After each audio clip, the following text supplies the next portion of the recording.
They also hold tails and dance together every morning during courtship. They hold tails? Hold tails. They have hands? No, their tails. They hold their tails together. Oh, okay. Hold tails with their tails. What's the movie with Arnold Schwarzenegger when he Jingle All the Way? when he gets pregnant?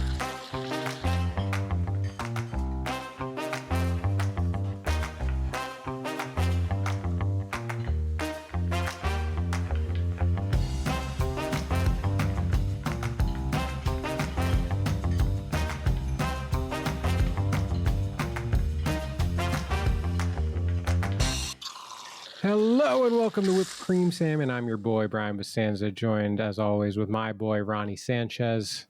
This is Whip Cream Salmon, a podcast where we talk about all things food, friends, and fuckery. How are you doing, Ronnie? It's good to see you. Good to see that beautiful pizza making face. Yep, I got a pizza face. And we're a year old now. Uh-huh. So feel wiser. More connected to our audience. You still do in your pants? No, I'm a big boy now. Oh, okay. Gotcha. Want to make sure we all graduated to that level. You too, right? You also graduated? Yeah. I plead the fifth, yeah. Happy America Day, I guess. That was cool. We actually went to had a little cookout block party out front of the house. Oh, that's fun. That was pretty fun. The neighbors got together and threw up some pop-up tents and had some chicken wings and some corn and some potato salad and some beans. Oh yeah. Yeah, it was pretty fun. It was a pretty fun time to be out in the parking lot, just kind of jamming. We had some music set up and we were boogieing. It was fun. Nice. That sounds like a good time. Yeah. You do anything? No, I was working. We made the decision like last minute to stay open for the 4th because it was on a Friday and Fridays have been our busiest day. Mm-hmm. And it was not busy. Not busy by our restaurant standards anyway. So yeah. Next time we'll just stay home and enjoy the holiday. Because nobody was out. That's hilarious. I was talking to this kid who I ran into playing volleyball. He said he was going to visit Tahoe this week. And I was like, oh yeah, I've been there. Oh no shit. I've been there a little bit. Yeah, been there once or twice. Yeah. We wound up talking about like the 4th of July and like the trashing that happens on the 4th of July of Lake Tahoe. Horrible. Yeah. I mean, I don't know. I think that stuff kind of happens all over the place, but like Tahoe, you don't think of that as a place where that happens, and because it truly doesn't most of the time of the year. Yeah. But like, yeah, I mean, you show up on July 3rd, like, I mean, there's people coming into town. People come from all over to enjoy the lake on the 4th of July. And then there's parties all over the lake, just like every other touristy area. And then you walk out the morning of the 5th, and these like beautiful, pristine beaches are just like covered with trash. And it's just a shitty situation that you don't like to see, pack it in, pack it out. Yeah. Thankfully, there's like really good groups of like, I don't know, volunteers that go and clean up the lake the day after, and they always like post how much trash they haul out, and it's always like crazy in the several tons of garbage. I can't imagine showing up to a place and just leaving my garbage. It's crazy. It's like normal to people. Like I wouldn't do that in like a city street, let alone a pristine mountain beach. I think they're just looking at it differently in some way. Which is crazy because you're right. It's like we're talking about parties where they set up stages, but they're like on the lake. Like you're on the beach on the lake. And I noticed that about big parties that it really bums me out. Where like when you're walking out of a big venue or whatever, and it's just like there's just trash everywhere. Like really bothers me. Not just like in certain places, but like everywhere. Like I'm like it's so easy to just like throw your empty water bottle that you brought your booze in into your bag and then like throw it in the trash on the way out. Like I know that like people will clean it up, and like I think the mindset is like, I paid for this service of you to pick up my trash. Like, I don't know. It's just wild to me, and I hate it. So if you're out there and you do that, I forgive you. But please stop doing that. I don't forgive them. They're the same people that show up to restaurants and they're just like miserable assholes. Mm-hmm. You know? I think some people are not thinking of it in the same way. So I'm going to give some grace there. I mean, I'm talking about two different things. There's a difference between throwing trash on a beach and like dropping it at a concert. There's a little bit of a difference. And there's also some like fair, hey man, I just got fucked up and I dropped my shit. Like, you know, like I can give some grace to that. Less so on the beach. I shouldn't even give grace to that, because I feel like when I do that, like I try my damnedest to like not do that shit. So I don't know. Be a professional. Yeah. Yeah, you're a grown man. Clean up after yourself. Yeah. We really got talking about trash real quick. We got trash? We got talking about tied trash. up in it. You're passionate about it. Yeah. Do you have a beverage? I do. I have a beverage. Tell me about it. You bought it for me, actually. I did? We got this little... Ronnie has like a one of those, like, what do you even call that canister? It's like a glass, I don't know, like a pop top can almost. It's like a glass can of sake that he's sipping on. It's probably not the best sake. That's like the sake you buy to cook with. This is high quality stuff. I don't think anyone's burning. It's burning your throat, and sake doesn't really burn.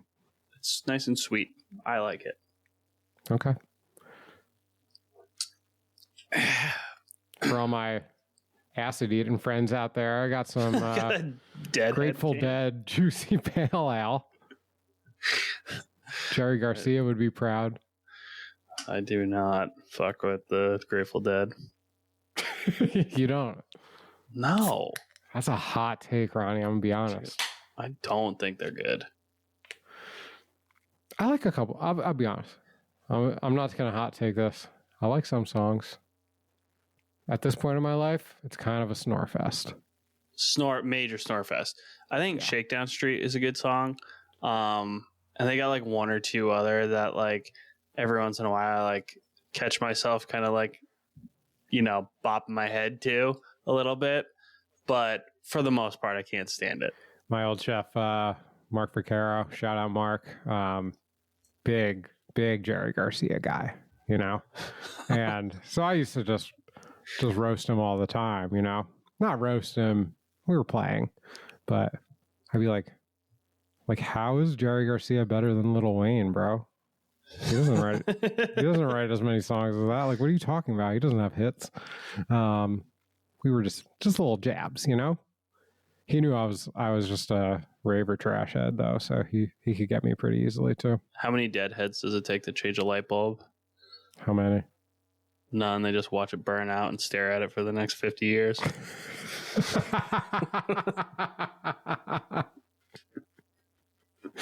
Oh, that was a good one. I never heard that one. That's amazing. That is amazing. So, I mean, but... To each their own. I'm not a fan of a lot of different musics, but anything that will get you out of the house and forget about life for a while, I fully support that. That's fair. Yeah. Do you guys cook anything at your 4th of July cookout, or?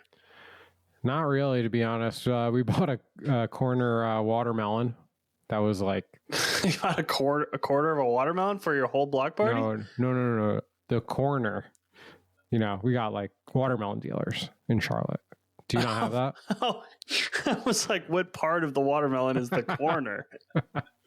Yeah, we have a little homie on the corner over there, and he slangs big old watermelons. Okay. And I got a big old... I mean, the thing must have been 50 pounds. It was huge. It's like really 50-pound watermelon? Maybe I'm exaggerating a little bit, but it was like at least 40 pounds. Like, he couldn't curl this thing. There's no way. That's impressive. And it was of the yellow orange variety. Okay. I cut that up and served that. That got crushed pretty good. We were out most of the day. We went out to, what is it called? South Mountain State Park. Okay. North Carolina. It's like an hour, 20 minutes west of us. And we went on a little hike. We dipped in some agua. We probably got back to the crib around like 5:30. And by the time we got back, it was kind of on already. And I was just like, one, I was like, I can't do this all day. But especially it's like 100 degrees, just like sitting in the sun in the parking lot. I was like, I'm not about that. Like, and I wanted to like get out and do a hike and stuff, or, Sam and I went. And I mean, it just didn't come together and I didn't plan ahead at all. So that's all right. But we ate some food and we chilled with some friends and it was cool. That's all right. Good shit. Yeah, I haven't done a block party in a long time. It sounds fun. It's pretty cool. I mean, people just don't like hang out anymore, No. outside of their homes. Most people just don't know their neighbors either. Yeah, they don't know their neighbors. I get it's like hot as fuck. So like, I don't want to hang out there either. In the front yard, in the parking lot, just watch the cars go by, sweating. It's not my idea of a good time, really. Yeah. Big AC guy. Love it. I don't know if you knew that about me. Yeah, big fan. Love it. Couldn't be a bigger fan. Yeah. I get a tramp stamp that says AC. Okay. Just leave it up to, I don't know. Can't find the words. Leave. It's okay. I got you flustered. That's all. Yeah. That's what happened. I'm just thinking about it, actually. I did I talk about the carnitas that I smoked? Maybe. I don't know if I talked about it on the pod already, but I did a while ago, a couple weeks ago, and I vacuum sealed a bunch of the leftovers because it was like a whole pork butt. And so we're having them again for dinner tonight. I reserved the remainder from what we didn't eat, but they came out really, really fucking good. Hell yeah. We definitely talked about it. I'm not sure if we talked about it on the pod, but we definitely talked about it. Okay. Well, I'm having them for dinner tonight, and I'm excited about that. Nice. So looking forward to those. And other than that, I've been just consuming quite a bit of pizza because that's what I have available to me right now. Have you like honed in on like you're like, oh, I really like this at this spot to eat? Sometimes when you're just like, when you're family mealing over and over, you like start to hone in. You're like, oh, this combo with this thing, and this isn't on the menu, but I'm gonna do it real good.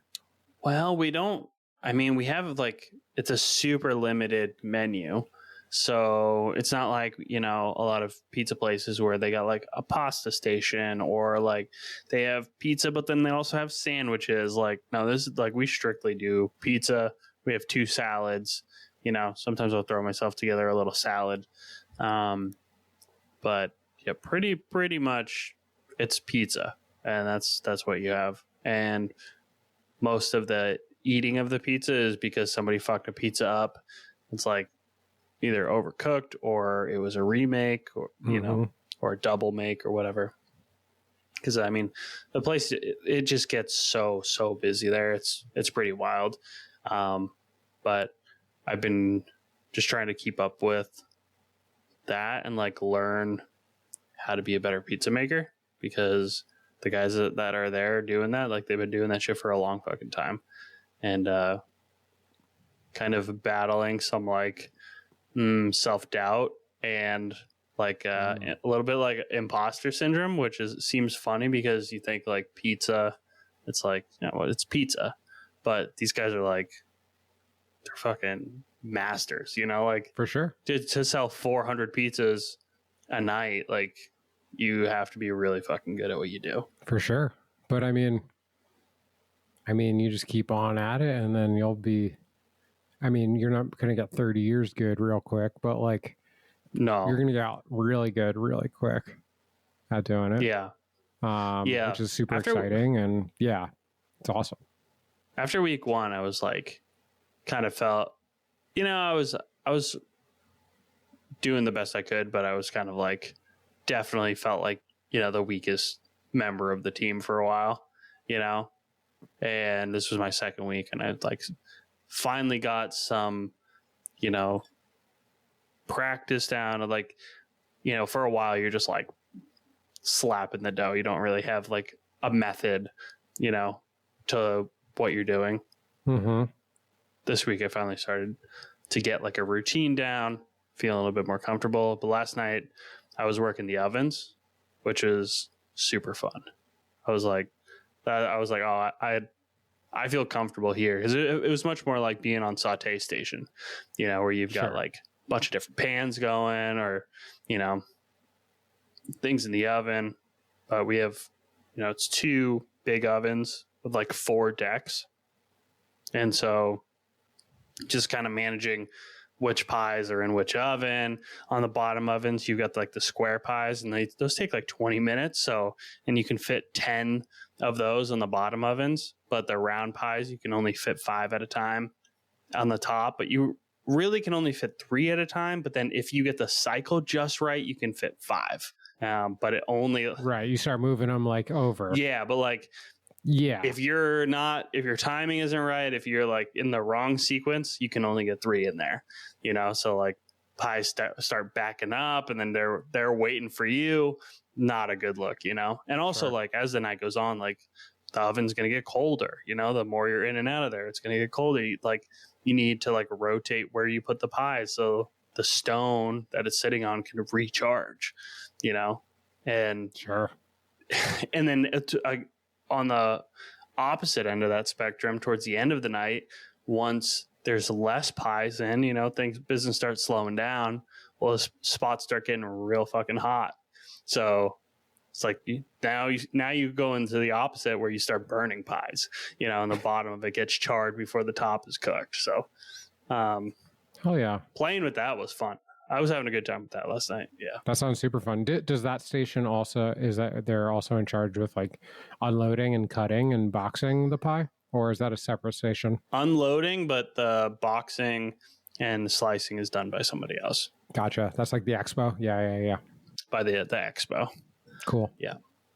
And then those fun. guys, they're like, they try to have as many boxes, pre-folded as they can, but inevitably, like, they're also trying to fold boxes in the middle of service, like whenever they get any kind of downtime, because keeping up with that, I mean, it really is impressive how fast that place works and how many pies they go through. Yeah. That's awesome.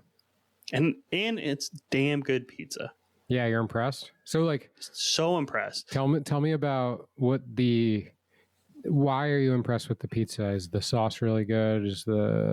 Have you learned something about like cheese distribution or crust, or tell me all about it. Yeah, a little bit. So the pie I talked to you about a couple weeks ago, where we only offer one size. It's a big, like 18-inch pie, more like New York style.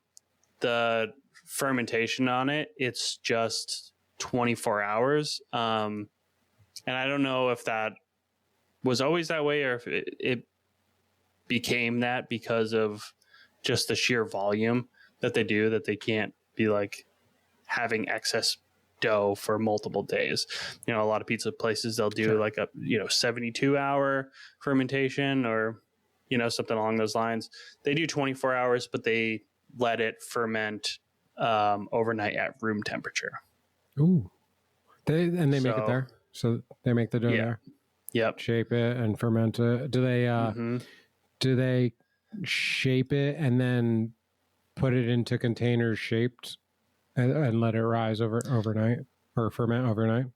They bulk ferment overnight. Okay. And then in the morning, first thing, cut the dough and shape it, and then put it in proofing boxes. And then those sit out, half the stack will sit out pretty much through service. The other half will sit out for, I don't know, until like around midday. And then they go into the fridge to slow down the proofing at that point. The pies are, pretty thin crust, nice, like leoparding, they call that, like char on the bottom where it's like spotted. You know, you don't want like the solid char, but the spotting underneath. And then they actually do sliced cheese underneath the sauce. And then the sauce, so sliced cheese, low moisture mozzarella sauce on top of the sliced cheese, sprinkle of pecorino for, you know, like the salt, and then a fresh mozzarella on top of that. Fresh, like buffalo like or like ovalini, like the round, like fresh mozzarella balls. Okay. Yeah. Yeah. That's fire. That sounds so good. Yeah. And then they don't have a ton of toppings. Like, you're not going to find like ham and pineapple. It's not like barbecue chicken. They do like, you know, we got pepperoni, sausage, meatball, and then anchovies. We have like really good anchovies, not those like weird brown ones, but like the nice like marinated boquerones. Like those, black olives, Calabrian chilies, jalapenos, shallots. That's fun. Calabrian chilies are fun. Love Calabrian chilies. Shallots is a unique one that I don't think I've ever seen on pizza, but just like sliced raw. Mm-hmm. I mean, yeah, thrown on the pizza, obviously cooked, but right. But yeah, they're raw. The only toppings that are cooked in house are the meatballs and the sausage, which we grind in house and stuff. You slice the meatballs, or do you like cut them? Kind of break them up. Okay. Yeah, break them up. Gotcha. Nice.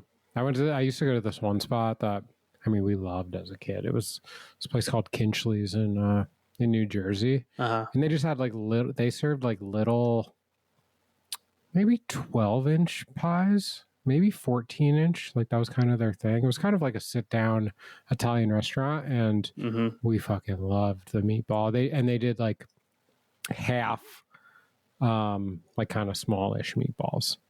So it was like a bunch of like half meatballs on the pie. That was pretty good. Not saying that's a way different pizza than what you're describing.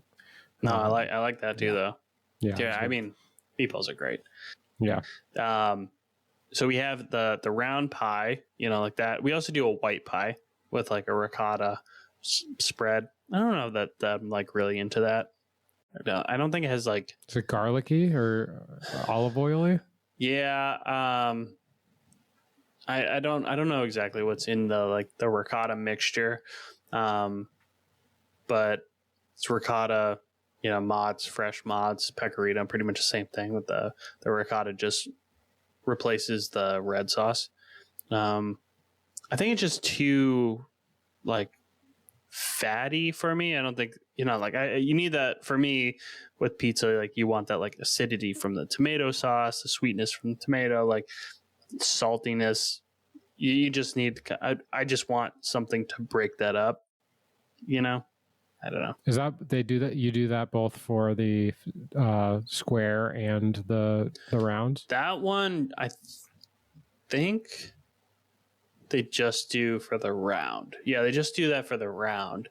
The square pie they use, so any of the doughs that don't get utilized that night, they're put back into the walk-in and intentionally overproofed overnight, and then we use those in the square pans. So it's already portioned, same amount of dough. Yep, same dough, but it does come out thicker, more. I know it's not like focaccia is like not the right, because focaccia is like much more bready than that. You would call it Detroit style, though. I did I need to like kind of take that back, because it's not really. It's not as thick as a Detroit style. They call it the grandma slice. I think it's more like Sicilian style. Okay. Is it in a? It's in a. Is it a rectangle or a square? Yeah, it's in a rectangle. Yeah, it should really be called a rectangle pie, but I mean, no. They're all rectangle. Yeah, the rectangle, like steel pan that it's baked in. And that one gets fresh garlic down, and more like globs of sauce down. It's not like spread evenly across the whole thing, but that one's a good one too, especially when you get like I brought one home the other day with meatball and Calabrian chilies, and like you get that like perfect bite of like, oh, that was like a really garlicky bite, and you get like that chili in there, like some heat, and the it's almost meatball sub like. And we also, you can put down sesame seeds on the crust, and they put down like a shitload of sesame seeds on the crust, and that's like a really nice touch on it, I think. But yeah, man, I've been having some fun after week one. Like I said, I was having some self-doubt, and I don't know, I was like, is this like, it's hard when you show up to a place and like everybody there has been doing, like, they don't go through a lot of employees. Like, people tend to stick around there, which is a great thing. But you show up to a place and like you're supposed to be stepping into some kind of a leadership role, and you're clearly the worst one at your job. Like it's yeah. I mean, just hard. Food, not just food. I mean, a lot of industry, but like, I think a lot of times food has like, you're like, oh yeah, you've been doing this for a really long time. You're going to be excellent at this thing. Like, skills from one prep to another prep aren't like necessarily going to translate really well. You could be really good at filleting salmon. Guess what? That has no help to you making pizzas, right? Like, right. That's like a really hard skill to be good at. You could have been working fish markets for 10 years and got really like make the dopest like skin of salmon in like no time. But yeah, it's just not everything transfers like that.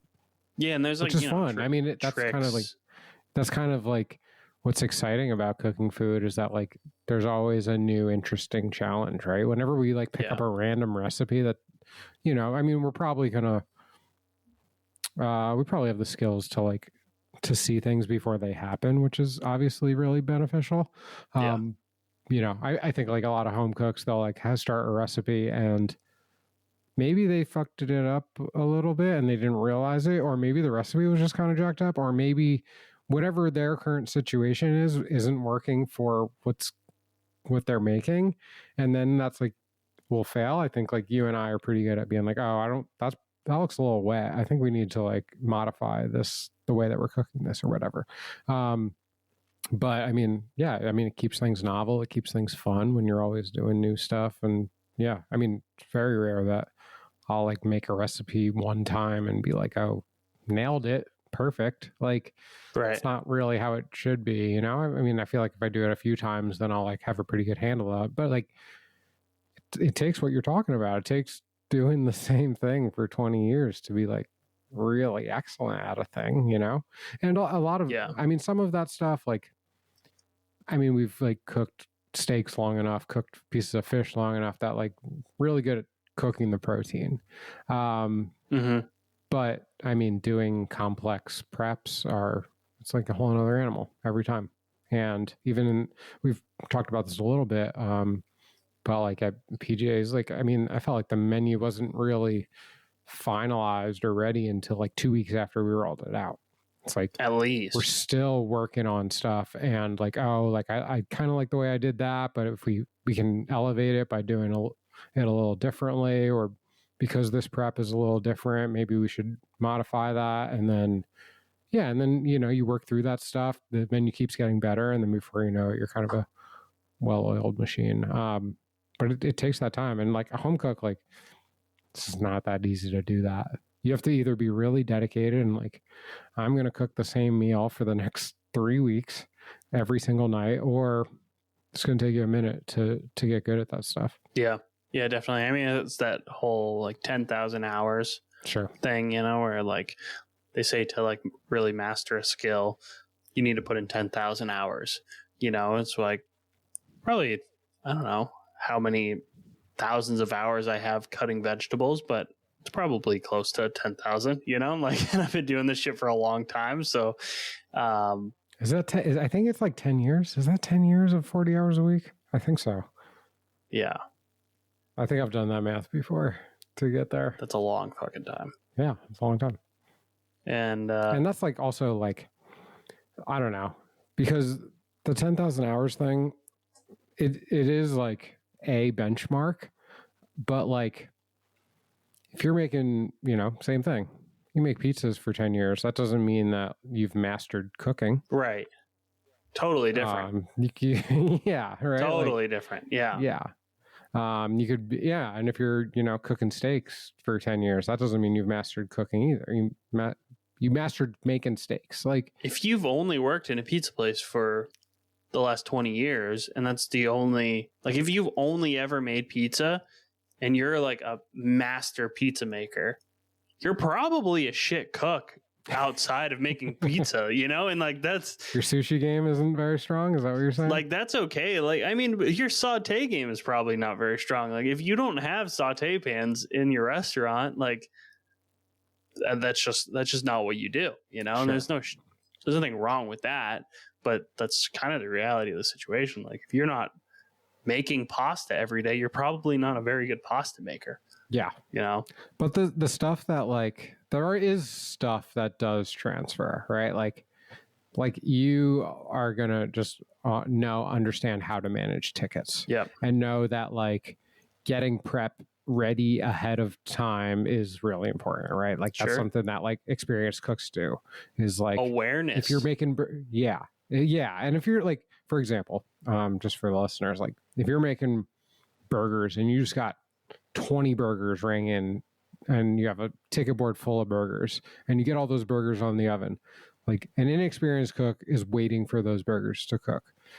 An experienced cook is getting all the lettuce, tomato, onion set up. They're, like, toasting all the buns. They're, like, doing all the extra stuff and, like, setting plates to be ready once those things come out. And, like, yeah, it's kind of something that's not really ultra intuitive. You're almost like, oh, I need to wait for this thing so that I can put everything out as fresh as possible is kind of maybe the default thought. But you got to be a lean, mean, sandbagging machine if you're going to be in the kitchen. That's real shit. Knowing that, like, it's true. Like, oh, like, my shit's backing up. I need to, like, if you can, in certain situations, like, pre-cook some stuff to, like, get it ready to move, because you're gonna have to move a lot of stuff at the same time. I mean, well, that was like, they seem little and trivial to, like, I think you and I, because we're, like, experienced at the stuff, but that's the stuff that, like, when you're 17 years old and you're in it for the first time, you just, like, don't know, and then you get your ass whooped. Yeah. By the chef and by the board. So yeah, the DR line at PJ's, like, if you were working the proteins, like, that place got fucking busy, and if you didn't, like, start getting your prep out or your proteins out right when you got that ticket, there's, say, 5 scallops on a plate. Well, if you've got 8 scallops on your board, that you need a lot of scallops out, and you need a lot of hot pans. You have to pull all of those scallops out. You have to season each one of them, and so to do each one of those individually, it takes fucking time. So if you don't have that stuff out ahead of time, you're in trouble. And your steaks need to sit out before. You can't just take a cold steak out of your cooler and throw it on the grill. Yeah. If you have to, you will, but yeah, you shouldn't. You really don't want to do that. Your cook is not going to be as even as you want it to be. And there's a dance in the kitchen too, like, with the people around you. Like, some lines are really tight and you have a lot of people moving, hot things around you, sharp things around you. And also, like, just the intuitiveness to, like, notice when the guy next to you needs a pan moved or a door opened or something. They got their hands full, and you don't have to ask him. You just reach over and open the door or move a pan or turn down the heat, turn up the heat, like, whatever. All of that, though, that translates. That's the stuff that makes you, like, makes you, like, an excellent, like, coworker or teammate, right? Like, It's just like, I can see the bigger picture, and I can move in a way that, like, I'm doing all the shit that I have to, but, like, if I see something that someone else needs in that moment, like, that's going to help us all get get this job done, then like that's what you do. Yeah, that's where last night when I was working the ovens, I was like really getting into. We talked a lot about like being in that flow state.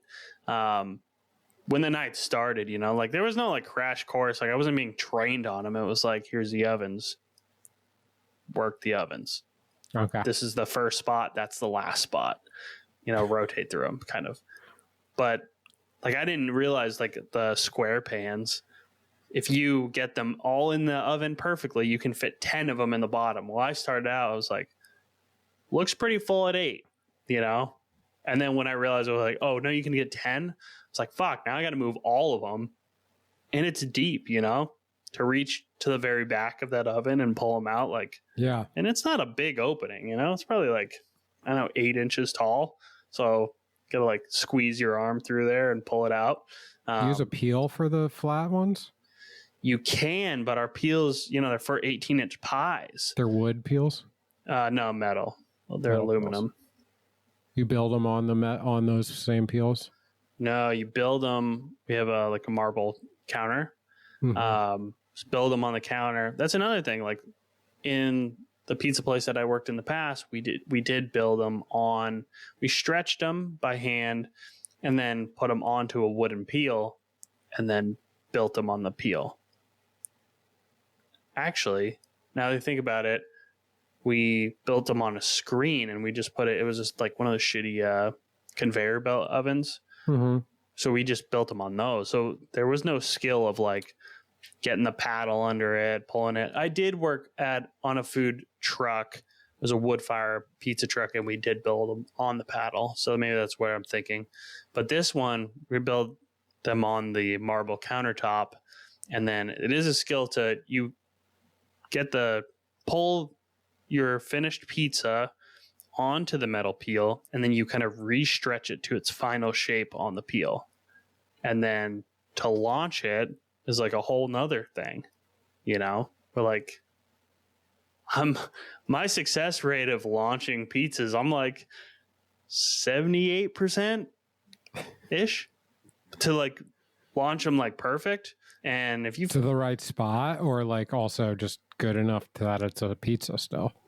Good enough that it's a pizza still. Yeah. I mean, they also have like pretty high standards. So like, you pull it out, you like lift it too much, and it like pulls out the end of the pie. Well, it looks weird and doesn't fit in a box. That's a problem. Or if you are stretching and you didn't feel the sticky part or spot on the dough, and you go to launch it and it folds up on itself and burns up in the oven. Like I did that the other day. Well, guess what? Then the oven guys are pissed because you fucked up their oven.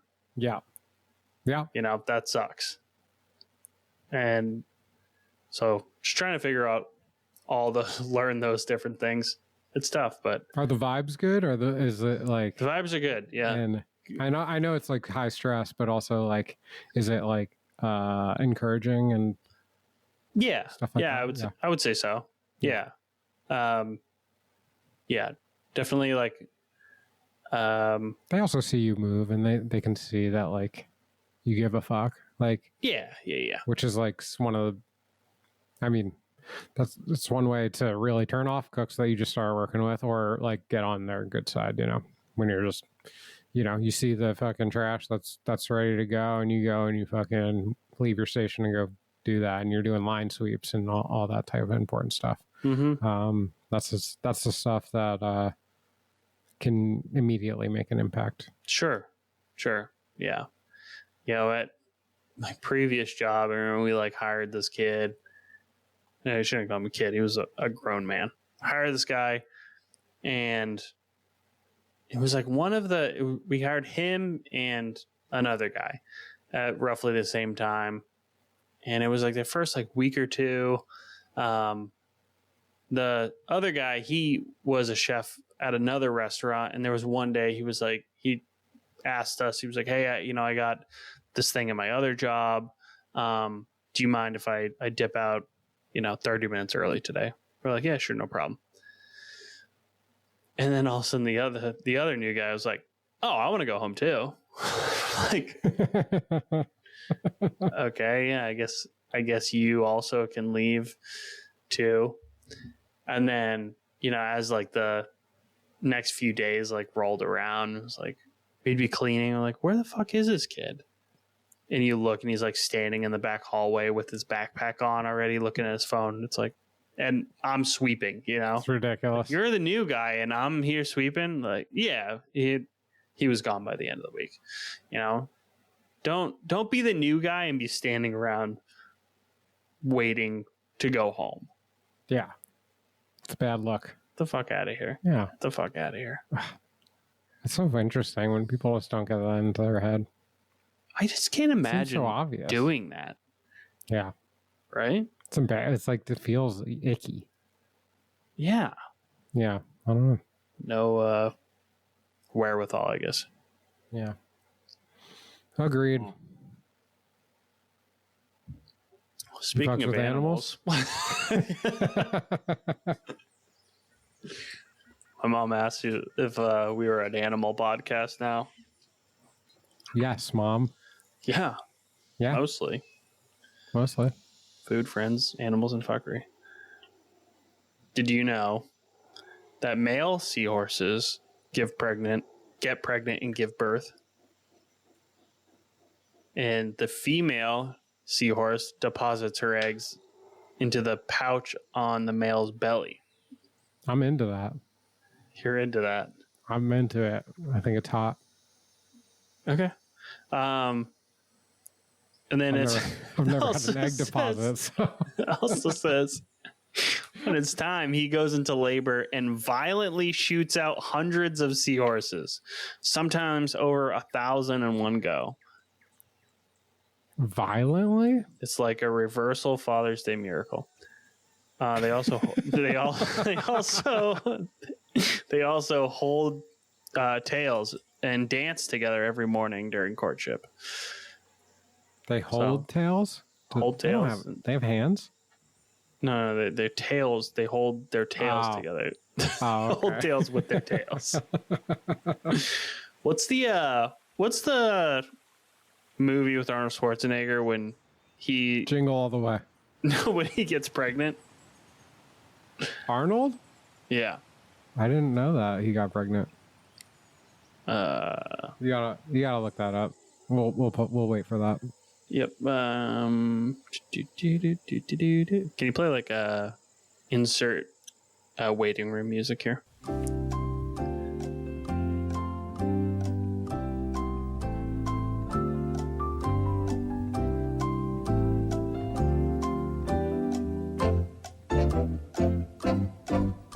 It's called Junior. The hit movie Junior in 1994. Him and Danny DeVito. It's a good year. DeVito in the 90s was crazy. Yeah. I didn't realize he did so many movies with. Wait, that's not Danny DeVito, is it?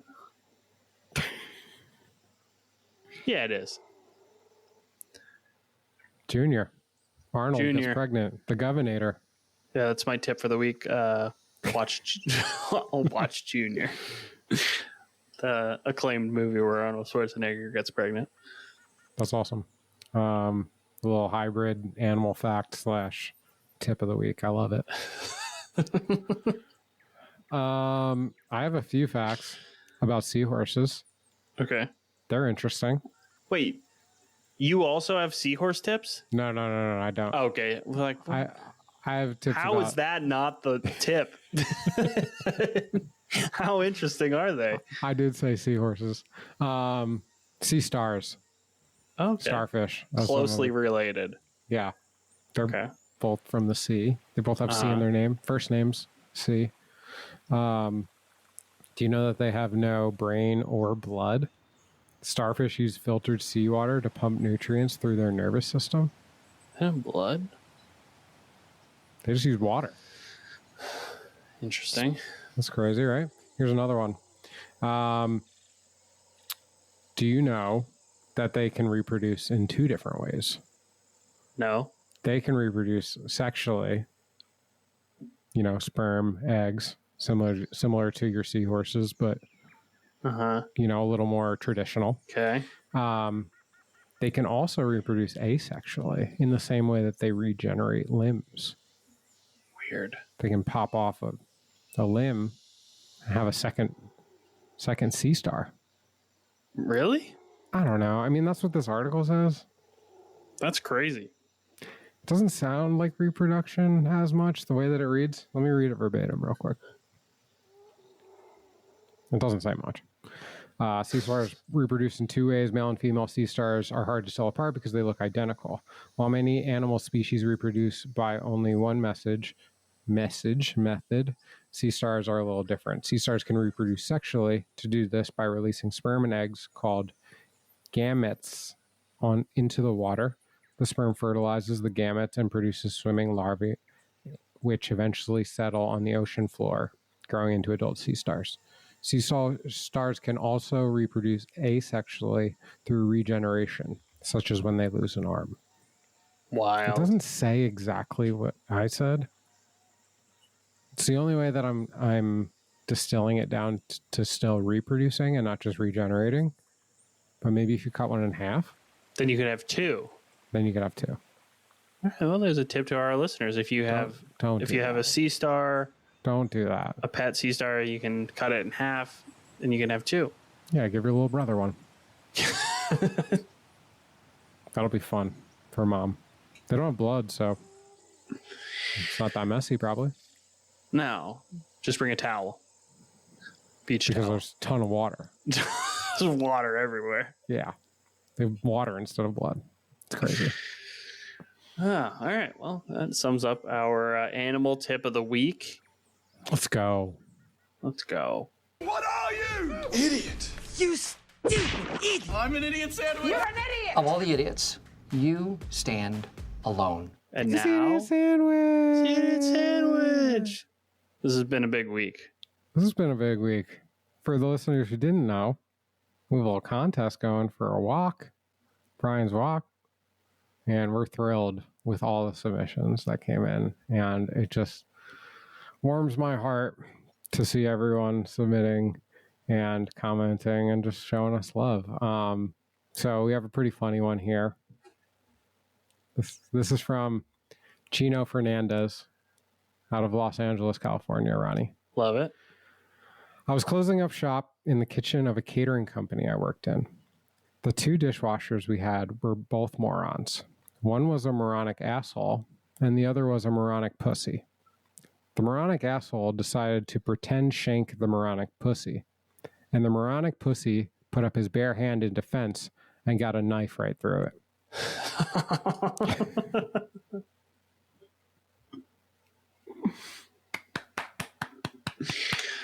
Congratulations, Chino. Thank you, We'll be sending Chino. your sandwich along with your brand new carbon steel wok.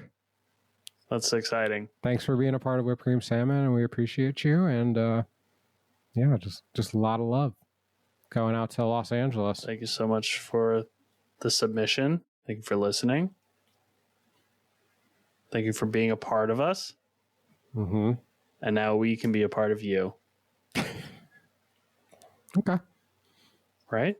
Yeah. And I think we're just going to do that because special week, or did you want a week especial? That's all I got. I think that's plenty. I think that's plenty. And now it's time for the Whip Cream Salmon School for cooks who don't cook good and want to learn how to do other good things too. How do you do it? Let me hit you with some knowledge. This is the moment we've all been waiting for. Did you want to share your same tip as you gave out earlier about starfish? Oh, yeah. If you cut a starfish in half, then you can have 2. Nice one, Ronnie. Love that tip. Thank you. I have a little like fun like almost recipe to share. Okay. We had a bunch of tomatoes in the fridge, and I just think it's a really nice thing to do in the summer is have a nice summer tomato salad. Just a little vinegar, a little olive oil, some salt. I like to add a little something spicy to it, maybe some chili flakes, or actually last night I had some gochujang, some Korean chili flakes in there. I also put some olives in there, but I was thinking like you put olives, feta, even capers, I think, a little basil. Oh, yeah. And it's like the simplest thing, especially if you have really good tomatoes. You go out to like the farmer's market, get yourself like 1 or 2 big tomatoes. Sammy's on screen. Hi, Sammy. Hi, Sammy. Yeah, I mean, it takes 3 minutes to put together. A little garlic too. Definitely a little garlic in there would go a long way. For sure. And honestly, better the next morning, but you can eat it in 15 minutes, you know? We've actually been growing some tomatoes. Probably had our best tomato harvest this year that we've had since being in Raleigh. Just Rochelle got them going earlier this year, and I think we're kind of teetering out to the end of our output, but we've gotten a decent haul. So we're actually going to do some tomatoes in a salad tonight. But Nice. Have you seen where you can freeze whole tomatoes and then get yourself like a nice crusty piece of bread, toast it up, and then you can put down some like ricotta or mozzarella, you know, and actually grate the frozen tomato onto your toast. Hit it with some like olive oil, salt, and pepper. I haven't done it, but I've seen it on the gram. Looks good. Yeah, it does look good. Yeah. Let's give it a go. I'm into that. I'm into that. Fuck it up, fuck it up, fuck it up. Yeah. All the way up. Well, that brings us to the end of our episode. Thanks for joining us. Follow us, Whip Cream Salmon Podcast on Instagram. Hit us up. More idiot sandwiches. We'll read them off. whipcreamsalmon@gmail.com. Keep them coming. Sorry to everyone that we didn't read the pod. We'll get to them. The submissions on the pod yet. Well, yeah, we'll get to them. Yeah. Blast Ronnie with DMs because he loves getting slid into. And blast Brian with emails for the same reasons. Thanks for joining us and stay creamy. Stay creamy, y'all. Bye.